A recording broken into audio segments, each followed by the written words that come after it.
ان کو پیسو اور ان کا آٹا تیار کرو، اور گھر میں جو بکری کا ایک بچہ تھا اسے میں نے لیا اور ذبح کیا اور اس کا گوشت اور سالن تیار کیا، اور اللہ کے نبی علیہ السلام کی خدمت میں جا کے کہا حضور آپ اور آپ کے چند صحابہ میرے گھر کھانے کے لیے تشریف لے آئے، اور ساتھ بتا بھی دیا کہ صرف 1 سا جو کا آٹا ہے جو میں نے تیار کیا ہے۔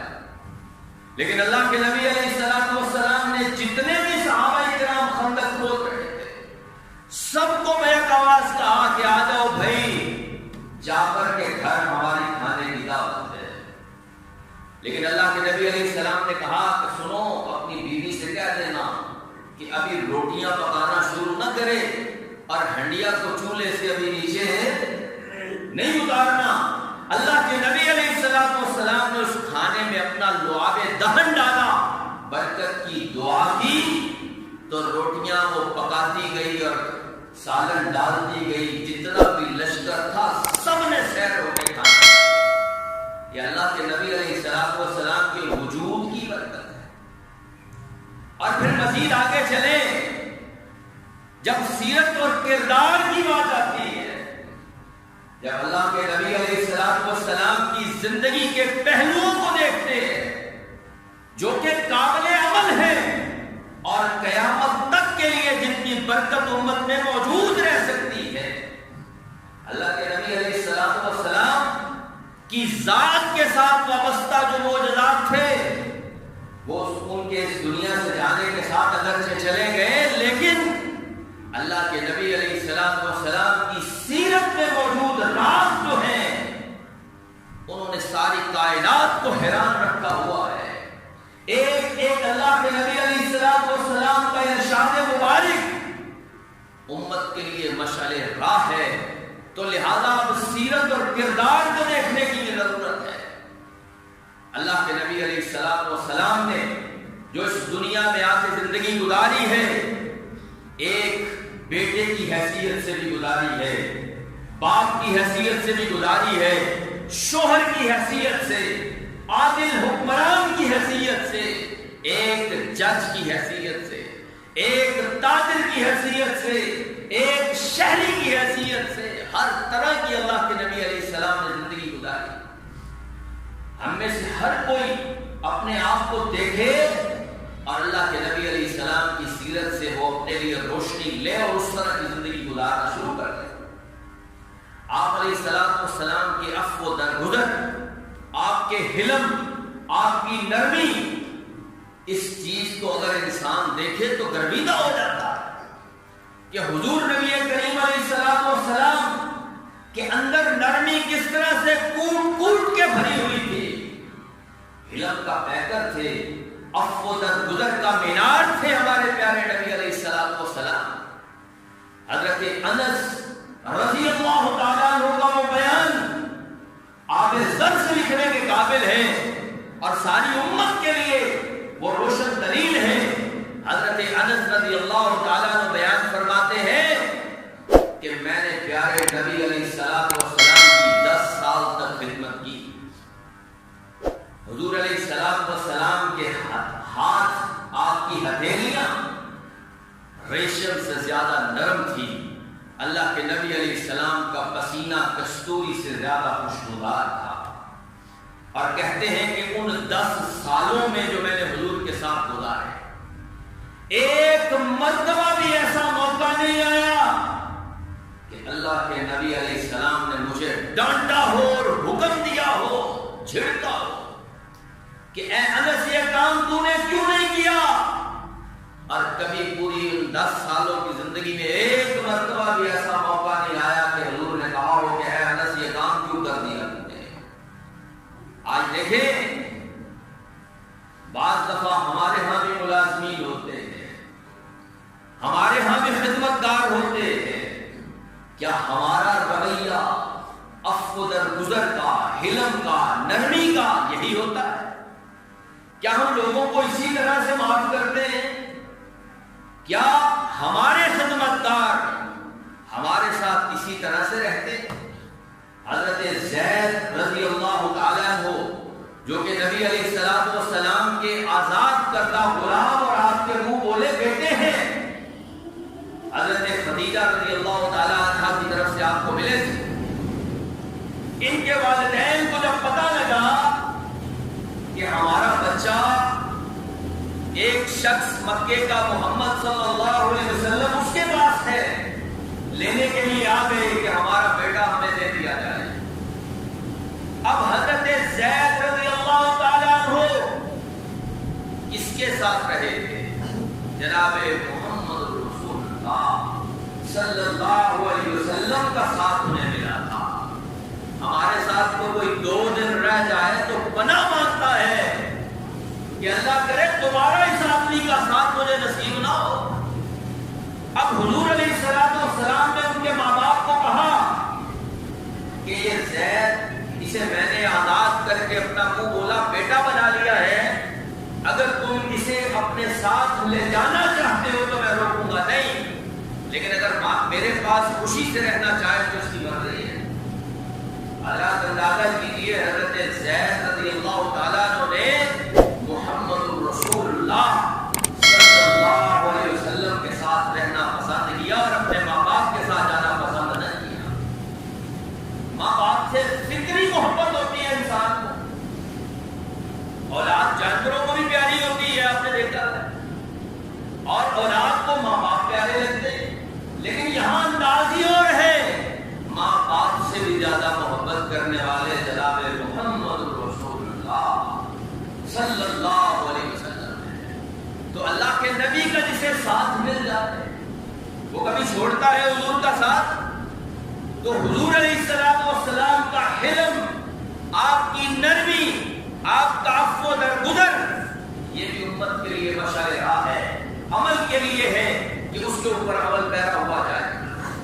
اور پھر دیکھیے کہ حضور علیہ السلام کا ساتھ تو اگر حضور کے دشمنوں کو بھی مل جاتا، چاہے تھوڑی دیر کا ہے، وہ بھی حضور کے گرویدہ ہو جایا کرتے تھے۔ آپ علیہ السلام کے مشتاق ہو جایا کرتے تھے، آپ سے محبت انہیں ہو جایا کرتی تھی۔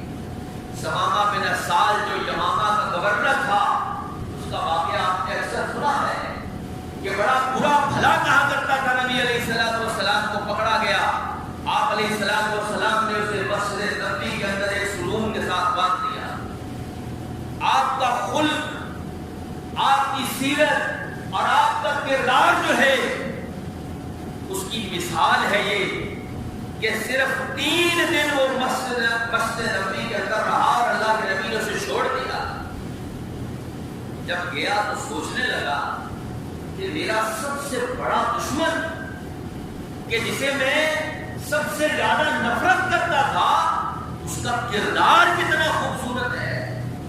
یہی چیز اس کے دل میں بیٹھ گئی۔ دوبارہ آ کے نبی علیہ السلام کے دشمنوں کی لسٹ سے نکل کے نبی علیہ السلام کے جانثاروں کے نام لکھوا گیا۔ یہ تھی حضور کی سیرت، حضور کا کردار، اللہ کے نبی علیہ السلام کا حلم۔ ہم تو کسی کی ایک ادنا سی بات کو برداشت نہیں کرتے، ہمارے دشمن تو دور، ہمارے اپنے بھی ہم سے خفا ہے، کوئی ہمارا ساتھ چاہتا ہی نہیں ہے، اتنی ہمارے اندر سختی ہے، اتنا ہمارے اندر کڑواہٹ ہے۔ یہ علم، یہ نرمی پیارے نبی علیہ السلام کی سیرت اور کردار سے ہمیں ملتی ہے، جس کو اپنا کے ہم بہترین امتی بن سکتے ہیں۔ واقعات کی لائن لگی ہوئی ہے، فتح مکہ کو دیکھ لیں، کیا معاف کرنے والے تھے وہ لوگ؟ سوچے ذرا، فتح مکہ کے جو لوگ تھے کیا ان کی بھی معافی بنتی تھی؟ کس قدر ظلم نہ ڈھائے تھے ان لوگوں نے مکے میں رہتے ہوئے بھی، اور جب مدینہ ہجرت کر گئے نبی علیہ السلام اور صحابہ کرام پھر بھی لڑنے کے لیے آتے رہے۔ لیکن حضور نبی کریم علیہ السلام کی صفت رحمت کو دیکھیے، حضور علیہ السلام کی عفو درگزر اور حلم اور نرمی کو دیکھیے۔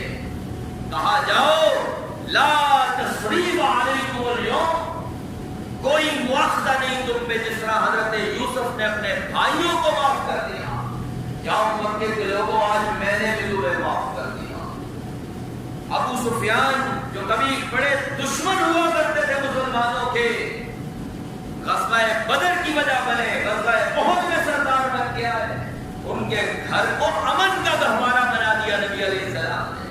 دنیا کو مثال پیش کر کے دے دی کہ دیکھو مسلمانوں کا لیڈر ایسا ہوتا ہے، مسلمانوں کے رہنما ایسے ہوا کرتے ہیں کہ جن کی نرمی اور حلم کی دنیا مثالیں پیش کرے گی۔ اور پھر دیکھیے اللہ کے نبی علیہ السلام صرف انسانوں ہی نہیں جانوروں کے اوپر بھی نرمی کرنے والے۔ کئی مرتبہ حضور علیہ السلام نے جانوروں کو دیکھ کر ان کے مالکوں کو سرزنش کی اور انہیں حکم دیا کہ ان جانوروں سے کام زیادہ لیتے ہو، کھانے کے لیے کم دیتے ہو۔ ایک گدھے کو دیکھ کے اس کے اوپر جس آدمی نے تشدد کیا اس کے جسم کو گرم لوہے سے داغا، اللہ کے نبی علیہ السلام نے لعنت فرمائی کہ ایسے شخص کے لیے نہ۔ ہمارے پیارے نبی علیہ السلام کی سیرت اور کردار کے موتی ہیں جو میں آپ کے سامنے بکھیر رہا ہوں، اسے ہمیں اپنی جھولیوں میں ڈال کے اس کے اوپر عمل کرنے کی ضرورت ہے۔ اللہ کے نبی علیہ السلام کا ساتھ تو ایک لکڑی کے بے جان ستون کو جب حاصل تھا تو وہ بھی شاداں اور فرحاں تھا، خوش تھا۔ حضور نبی کریم علیہ السلام لکڑی کے ایک ستون کے ساتھ کھڑے ہو کے خطبہ ارشاد فرمایا کرتے تھے۔ پھر ایک عورت نے مسجد میں یہ ممبر رکھ دیا، اللہ کے نبی علیہ السلام ممبر رسول پہ کھڑے ہو کے خطبہ دینے لگے، اس ستون کو ہٹا دیا گیا تو صحابہ کرام کے بیان کے مطابق اس ستون سے ایسے آوازیں آتی تھی جیسے کسی کے رونے کی آوازیں آتی۔ اللہ کے نبی علیہ السلام کے ساتھ سے جو دوری ان سے ہوئی اس کی وجہ سے وہ ستون بھی پریشان۔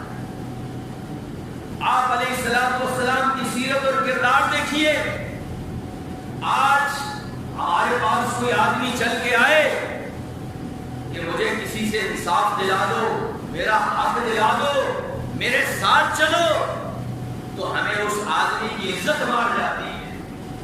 بعض اوقات ہمیں یہ چیز آڑے آ جاتی ہے کہ نہیں یہ تو بڑا چودھری قسم کا بندہ ہے، مجھے اس سے کل کام نہیں پڑ سکتا، میں اس غریب کی حمایت میں کیوں جاؤں اس کے پاس؟ کیا وجہ ہے؟ پیارے نبی علیہ السلام کی سیرت طیبہ کو دیکھیے کہ ایک مرتبہ ایک آدمی مکہ میں آیا، اس نے ابو جہل سے کچھ ادھار واپس لینا تھا،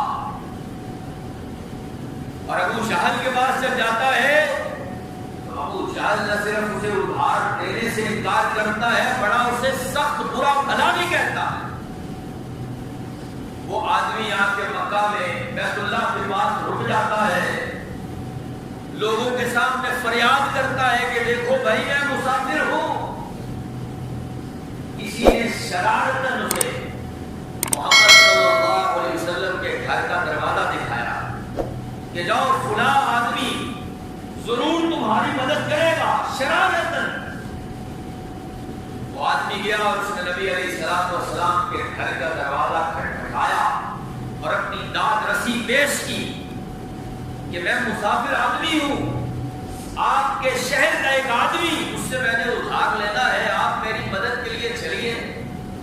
اللہ کے نبی علیہ السلام اس کے ساتھ چل پڑتے ہیں۔ یہ نہیں دیکھتے کہ ابو جہل کتنا طاقتور ہے، یہ نہیں دیکھتے کہ ابو جہل تو مکے کا سردار ہے، یہ نہیں سوچتے کہ یہ تو مسافر ہے، اس کی خدمت کرنے سے مجھے کیا ملے گا، میں تو اس کی مدد کروں جو میرے جانتا ہو پہچانتا ہو۔ اللہ کے نبی علیہ السلام نہ صرف اس آدمی کے ساتھ گئے بلکہ بڑے روبدار انداز کے ساتھ حضور نے ابو جہل سے کہا کہ اس کے پیسے کیوں نہیں دیتے، اور حضور نبی علیہ السلام کا ایک روب حضور کی ذات بابرکت کا کہ ابو جہل فوراً اپنے گھر میں جاتا ہے اور جا کے اس آدمی کی قیمت لا کے اسے ادا کرتا ہے۔ ہمارے پیغمبر صلی اللہ علیہ وسلم کی سیرت اور کردار کے کیا کہنے. اور دیکھیے آج رہنما آپ کو بڑے ملیں گے, بزرگ آپ کو بڑے ملیں گے. بعض اوقات لوگ کسی کو اپنا بزرگ مانتے ہیں, پیر مانتے ہیں, اپنا رہنما اور پیشوا مان کے اس کے پیچھے چلتے ہیں. یہاں پیارے نبی جناب محمد رسول اللہ صلی اللہ علیہ وسلم کو اگر آپ ایک بزرگ اور پیر کی حیثیت میں دیکھ لیں, اللہ کے نبی علیہ السلام کی ذات اقدس کے وہ کمالات ہیں جو دنیا میں کسی کے حصے میں نہیں آئے ہیں. عبد الرحمن ابن عوف رضی اللہ تعالیٰ عنہ آتے ہیں, اللہ کے نبی دعا کر دیجئے. حضور علیہ السلام ان کے کاروبار میں برکت کے لیے دعا فرماتے ہیں. تو پھر دنیا کی آنکھ نے دیکھا کہ وہی عبد الرحمن ابن عوف جو لوٹا پھوٹا مکہ سے ہجرت کر کے بالکل خالی ہو کے آیا تھا, اس قدر امیر ہو جاتا ہے کہ 30,000 غلام اپنی زندگی میں آزاد کیے, 80 لاکھ دینار ان کی بیویوں کو ورثے کے اندر ملتا ہے جب اس دنیا سے جاتے ہیں. ایسا پیر ہے تو دنیا میں لا کے تو دکھاؤ بھائی. آج تو پیر بھی ایسے ہیں جو مریدوں کے گھروں کی طرف دیکھتے ہیں, ان کے کاروبار پہ, دولت پہ, مال پہ نظر ہے. یہاں پیارے نبی علیہ السلام اگر پیر کی حیثیت سے ہے تو ابو ہریرہ رضی اللہ تعالیٰ عنہ اپنا دکھڑا آ کے بیان کرتے ہیں, اللہ کے نبی میری والدہ اس کے لیے دعا کرے کہ اللہ اسے ہدایت دے دے, اسلام کی توفیق دے دے. ادھر پیران پیر جناب محمد رسول اللہ صلی اللہ علیہ وسلم کے ہاتھ اٹھتے ہیں دعا کے لیے. ادھر ابو ہریرہ گھر کی طرف چل پڑتے ہیں. گھر پہ پہنچتے ہیں تو ماں کے دل کے اندر اللہ نے اسلام کی روشنی پیدا کر دی اور اسلام قبول کر لیا. یہاں پہ آپ دیکھیے دنیا کے پیر اپنا ٹکڑا بیان کرو تو فیس جمع کراؤ, تعویذ لو اور گھر چلے جاؤ. وہاں پیارے نبی جناب محمد رسول اللہ صلی اللہ علیہ وسلم کی خدمت کرنے والا ایک چھوٹا سا بچہ عبداللہ ابن عباس رضی اللہ تعالیٰ عنہ, آپ علیہ السلام رات کو اٹھتے ہیں تو عبداللہ پانی رکھ دیتے ہیں وضو کے لیے. حضور علیہ السلام نے دعا دی کہ اللہم علمہ الکتاب, اے اللہ اس بچے کو کتاب کا علم عطا کر. اور پھر دنیا نے دیکھا کہ قرآن مجید کا سب سے بڑا مفسر بنا ہے تو عبداللہ ابن عباس رضی اللہ تعالیٰ عنہ. کون کون سے پہلو ہیں جو بیان کیے جائیں